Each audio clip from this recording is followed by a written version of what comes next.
Ọba ọlọ́dàbí ọlọ́kùnrin láti gbogbo alára o. Àmì o. Láti Ìbàdàn lára o. Ẹ̀jẹ̀ kọ́ olùdókòwò fún kábíyèsí. Kábíyèsí ìgbà yìí o, àsìkò yìí o, á tù wá lára o. Á tù wá lára o. Á tù wá lára o. Ìgbà yìí o, àsìkò yìí o, á tù wá lára o. Ṣé o sáré? Ayọ̀ wá sí ẹ̀rọ ọ̀pọ̀ ẹ̀fẹ̀ ìgbà.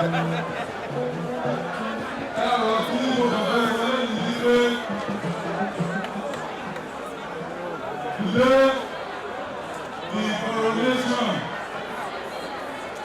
and handover of staff of office to the 43rd Olúbàdàn of Ìbàdàn land of Awólabí Ọlákùlẹ́yìn as against demonstrated that Ìbàdàn land as our own Ìbàdàn we can be resilient. Àwọn tí ó yẹ pé ìjọ divide wa was more focused on ojútùú wọ́n lè ní.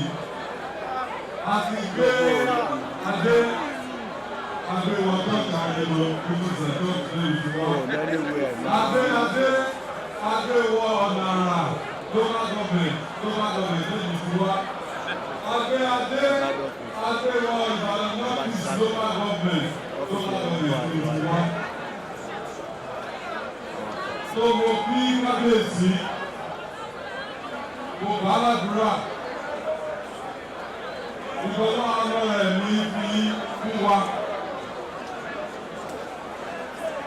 pẹ́pẹ́pẹ́pẹ́ lórí ìtẹ́ àwọn bàbá yìí. Àwọn ẹ̀yìn ọmọ Ìbàdàn ó fi gbogbo akó oríire ọlọ́wọ́ wà pẹ̀lú wa. Ẹ ṣe òun dúpẹ́ o.